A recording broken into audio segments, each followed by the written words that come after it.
Hey guys, welcome to my channel. Today I have something different than makeup to talk about. Before I begin this video, I think you've seen the title, you know what I'm going to be talking about. I just want to tell you guys, and it comes with a little disclaimer that I want to share with you guys. That is, I am not a specialist, I'm not a dietitian, I'm not a trainer, I'm nothing. And I have learned this in my experience from the past 3 to 4 years where I've been trying to lose sorry, where I've been trying to lose weight and but but I just couldn't. So that's, I think, everyone's story here watching this video. Also, not everybody's. I'm sure they're healthy, fit people. Maybe if you have some nice advices for me, I would love to follow them too. So first and foremost tip that I really wanted to share with you guys. Everyone is different and everyone's journey is going to be different, so just keep that in mind. So before I start with my tips and tricks, I'm just going to leave like a before after here. Yeah, right, I was very ashamed of putting my befores, and that's what took me so long to even make a video to begin with. Like, I would never go on social media and put my full photos because I would be just so ashamed of how my body looked. And honestly, it's not like I never tried to lose weight, you know. For years I have been trying to lose weight, and it just wouldn't ever work out. Like, the moment I remember, like the moment I was doing great and I was like on the journey to lose weight, I had to stop because I had an accident. I couldn't work out. So if you're someone who faces medical issues, if you're someone who has certain issues, then keep your medical part first, then losing weight and health. Of course, being healthy from within is more important than looking fit from the outside. So if you have medical issues, remember, you will have your own journey, and every journey is going to take its own time, and each journey will have its own specifications. So I want to just say that. Also, people out there do have medical problems: PCOD, PCOS, thyroid, other genetic problems or hormonal issues. So it does take time for people to lose weight. So when even if we go to those people with the positive mind, we go to people with the most healthiest and most loving advices, you do not know how that person might feel, because you do not know what specific journey they are having. So the people who actually love giving advices, so I have one thing to say to people. I appreciate everyone who would give me advices in the gym. So I know people alongside me who would get those advices and just feel bad about it. So just see, not everybody does their best with that push, you need to work harder, you're not doing the right kind of workout. Not everybody will be able to do that. To begin with, for starters, I have been working on losing weight from 4 years or so, and it just never happened. It just wouldn't happen for me. It was very difficult. So I would also say everyone has different body types. Some people would lose weight faster, and some would really need to, it's actually put your blood, sweat, and energy in losing weight. And that's the kind of metabolism and body I have, where I would just work out even for 3 hours and not eat outside food and wouldn't lose weight. Whereas people with me would just do this, and they would lose weight, and I would be like, wow, I wish I could do that. But then just remember, we are not the same. Some people lose weight faster in the first 4 months of their weight loss journey, and some people start losing weight after that 4 and 6 months time period. So if you're someone who takes longer to lose weight, who has that journey which it'll show on your body, your weight will show on your body that it's been lost, but it'll take longer. Just don't give up. Because I remember when I would start losing weight, after serious efforts would be after 6 to 7 months, and by the time it would actually show on my body, I would just be I'm done. Everyone around me, mere aaspaas sab log, they're losing weight. Why? What is wrong with me? So that is something that you have to keep in mind.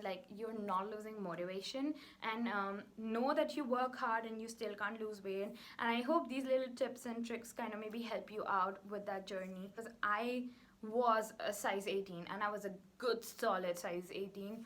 So it took me years to even jump on the journey and try harder and be not lose determination. honestly, if a person like me who loves desserts can lose 6 to 8 sizes, anybody can.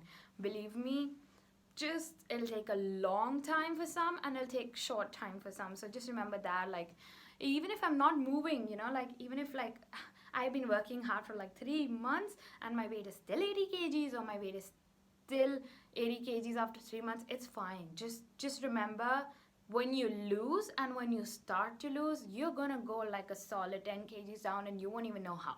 So now I'll just jump in and say, water. I still don't drink a gallon of water, but I used to drink like 500 ml of water each day, and that would just be a part of my black coffees. So remember, water, everybody says, for your skin, for your health, all health benefits are gonna happen from water. So if you're not having water, now I hate water, okay? I hate plain water. So just try, and you could make some honey, you could make some water, you could make this detox kind of things which are very popular on internet and with nutritionists and dietitians. You could make a jar of that. Just make sure you're finishing it. And even if you can't have gallon, I still can't have gallon of water. I try to at least have 1 to 1.5 liter. And my biggest motivation would be every time I go near the fridge and I'm like planning to eat something, I would just grab a water bottle. So that's kind of like starting tip. Or how I would go with, like, I always have like black coffee. I would just be like, you know what, I can increase the water quantity in that coffee. Or I would just in the morning, start my day with like lemon honey with a big jar of water, like in a big mug kind of a situation. And I would like to end my day with either a black coffee or either with like half water, half milk coffee, or green tea, something that has water in it. And you are kind of, even if you're not someone who can have straight water, you try find substitutes of taking that water. So I used to skip meals all the time, all the freaking time, and I would just be like, I'm eating less calories, and less calories is the way to go slower. Don't skip meals. Try to keep like a equal gap between your meals, or try to have like, what do you say? I'll just give you an example. Okay, so if you're having your breakfast at 9 o'clock in the morning and you're having your lunch at 1 o'clock in the night, 1 o'clock in the afternoon, and then you're having your dinner at 9 o'clock in the night, try like, maybe make your lunch a little later. Try to have that, sort of equal ratio of the gaps, because then you would feel like less to eat in between. Because when you have so much gap between your lunch and dinner, that's where you start munching. That's where you get the habit of munching. Of course, some people do have a habit of like evening tea, evening coffee. Guilty, like big jars. So yeah, but still try, maybe like if you're having like that is like a good 4 hour gap, make sure that this isn't more than a 6 hour gap is what I have to advise you guys. Because when you like having your lunch at 1 o'clock and someone who eats their dinner at 9, 10, sometimes you are busy with work, you can tend to eat your dinner late. So just make sure that gap isn't too extended where you like want to go grab like a snack from the fridge, or you want to eat a packet of chips. Just make sure that doesn't happen. I don't know if you guys know this or not, but carbs and fibers have equal amount of calories in them, but it's not the same thing when you're actually including it in your diet. By that I mean, if you're having 500 calories in form of carbs, that is rice, potato, whatever, you can still have, your body does need healthy carbs, your body does need those kind of carbs too, because it's important, like a balanced diet. But if you're having like 500 calories in your potatoes, rice, and all of those carbs, chips and everything, it's not the same as eating 500 calories of fibers, because fiber tends to keep you fuller for longer. So a cooked oats will have the same calories as your packet of chips. This will be tastier, no doubt, but it won't keep you fuller, So if you're having 500 calories in carbs and you're having 500 calories in fibers, your fibers are going to help you stay fuller, and you will not tend to munch. So you will not reach to snacking.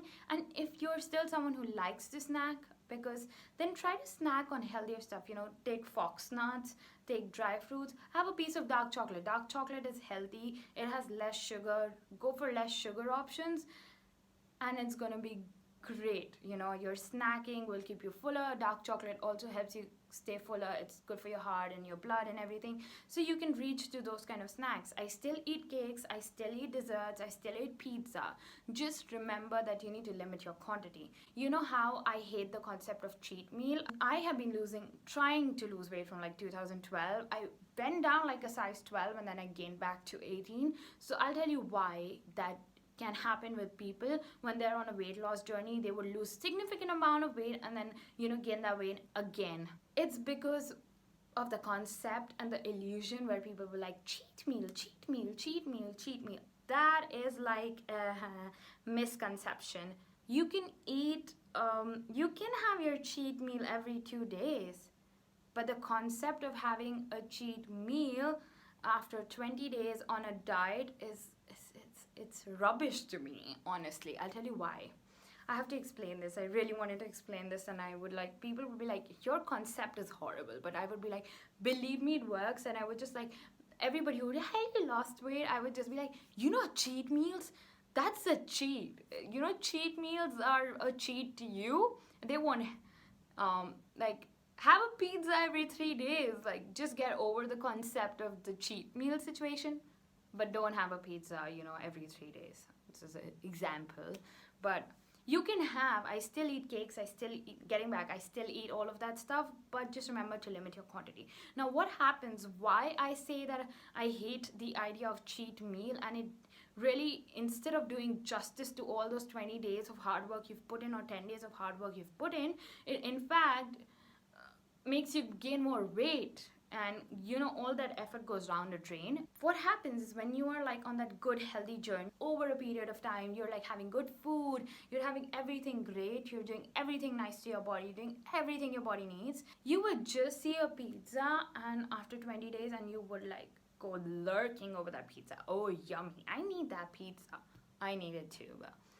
And then you wouldn't know when to stop. So you end up eating half a pizza and end up taking 1,000 calories in one meal. Hello? Why did you even work hard for 20 days? My point about cheat meal is, if you're the kind of person who knows to control on a cheat meal or are not that, because I think most of us are guilty.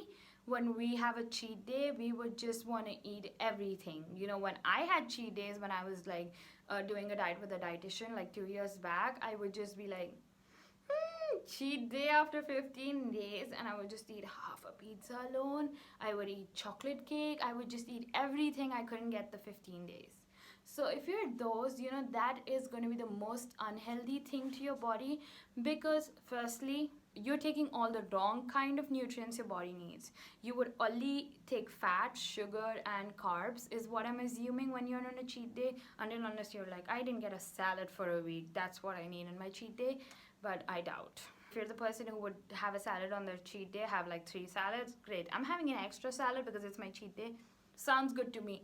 But if you're someone who does not know when to stop on a cheat day, that's when it becomes problematic, and that's where all the concept of cheat day goes down the drain. Just remember to control and have limit. You can have pizza every week. If you're having a slice or 2 tops, you can have pizza every week. You can have ice cream every 10 days. You can have chocolate cakes every 10 days. Just not this much, maybe this much. I still, I had a cake today afternoon and I was like, shit, that's yum. But I knew when to stop. But now that I know how bad it is for my body, how it had affected my body when I would be like, it's my cheat day, and I would have like entire bigger slice. No, that's why, that's why I hate the concept of dieting. I hate the concept of keto. I know it works, people swear by it. If you're someone keto works for, if you're someone that fasting works for, I apologize. I really apologize. If it's working for you, please do that. But I just don't feel that it's the rightest approach, because the moment you leave things like this, you can, of course, because you've lost so much weight, you will not see that gain immediately. You will see it over time. So you would say, no, it lasted for me. But you're actually not, you're not stabilizing the weight. Instead, you're like gaining the weight. So I hate the concept of cheat days. I hate the concept of fasting, ketos, and all of that. Again, sorry if it works for you. I have another contradiction theory. It's the theory of Heavy breakfast. I hate that theory Again, I don't think that works when you're on a weight loss journey. Having a heavy breakfast and a medium-sized lunch and like light dinner. I don't think. I just think it depends on how much gap you're keeping. So if you, again, I'm gonna begin and go back to what I said at the beginning. If you're someone who has a 4-hour gap between your breakfast and lunch, have a light breakfast. And if you're someone and you have like a solid 6-hour gap between your lunch and dinner, or an 8-hour gap, have a heavy lunch. If you're someone who has their breakfast at 9 o'clock in the morning, have their lunch at 3 o'clock in the afternoon or 4 o'clock. I know people with work issues just have their habit of not having their lunch on time and then have their dinner at 9 o'clock in the night. Then keep your breakfast heavy. That's when the theory of breakfast heavy comes handy. But if you're someone who's a late sleeper like me, I have a very long gap between my lunch and dinner. I try to keep my lunch heavier as compared to my breakfast because I don't have that much gap between my breakfast and lunch, so I just feel like I don't have to like hog on those calories during my breakfast. Early to bed, early to rise makes a man healthy and wise. 100% agree to that. Guilty of not doing that. I'm a late sleeper. So I do have my dinner late in the night. In our sleep, we all burn calories. So if you go with like, half full stomach or empty stomach, you will not be able to sleep properly. You will not be able to have that sound sleep where you're actually burning fat in your sleep. And make sure if you're like someone who, eats their dinner at 8, just because it's a concept, it's put in our mind, and we sleep at around 12, 1, it's fine. You can have your dinner at 9. Just make sure that you have like a 2 to 3 hour gap between your dinner and your sleep, because that's the amount of time that the food that we eat takes to kind of digest. And even if you feel like I cannot make a 3-hour gap, I have a 2-hour gap, maybe after 45 minutes of eating your food, walk for 10 minutes, and a 10-minute walk is going to help you digest food, and it's not the worst thing to do after eating food in 45 minutes. Before going to bed, maybe have like a green tea, maybe just have a glass of water. Now, again, a theory which would say like, I have a lot of green tea, why am I not losing weight? You're not going to lose weight on green tea. Green tea is purely an antioxidant. It's just there to make your digestive system better, if that makes sense. It's just going to help you, clear your stomach, like get rid of like digestive issues. So if you are living under the conception that I'm having green tea and that should work for my weight loss, it won't. It just definitely going to work for your digestive system, but not for your weight loss. I do swear by chia seeds and flax seeds, again, because they're better for digestion. And because I'm a vegetarian, I do not get omega-3 from any other source but chia seeds. So that's one reason that I do swear by seeds. You can also have sunflower seeds, because some people don't like the feeling of chia seeds. So you can switch to sunflower seeds, flax seeds. Will switching to plant-based milk help you lose weight versus having regular cow milk? I do have both kind of milks. I love almond milk. I just love the taste of almond milk. That is why I have it, not because I feel that it's any way healthier than cow milk. It's like, it's a trend that has been very popular, like having a plant-based milk, having soy milk, oat milk. It's just going to be better for your body than cow milk. It's never scientifically been proven, so I do not think that I have any solid proof to back that up. The last thing that I have to say, now, I do not exercise every single day now. I used to do it like when, for 3 months, I remember like not at all eating stuff I love. For 3 months, I left Maggie. I know, sad story, right? And then I remember like having a cake only once in 3 months, and only once did I eat pizza in 3 months. So I did leave a lot of stuff for solid 3 months. I remember like I would not eat junk at all, which actually helped me. Those were the 3 months where I would work out 5 days a week for an hour, and it did definitely help me push that. It really pushed me to the limits where I would just like be like, stop, I need to lose weight, and I wasn't. But after those 3 months ended, I saw a major difference. not only with my body but with my skin. I saw a major difference. I saw a major difference in overall. I do have a lot of medical problems, so everything I do impacts my body, and for me, I felt that this is something that was doing good for my body. And now I don't work out like a lot. I just work out once or twice a week because I'm trying to maintain the weight I've lost. Like, I still eat outside food once a week as well, and I'm still able to maintain it, is because I know when to stop, I know when to limit myself, and I would work out once or twice a week just so that I'm maintaining that weight, I'm not gaining the weight again. About the exercises, if you guys want to know like the exercises and the schedules I followed, because like from past so many months none of us are going to the gyms, and if you want to see like what food I ate for those 3 months, what are the diets I'm following, you can comment down below and I would love to make a video on that. And I just hope that I could like, you know, give some nice tips. I hope I could deliver like the message I had in mind, and how I personally went from like being demotivated to like being super motivated now, and that how I know that you shouldn't give up if you're on this journey. I mean, there's no pressure.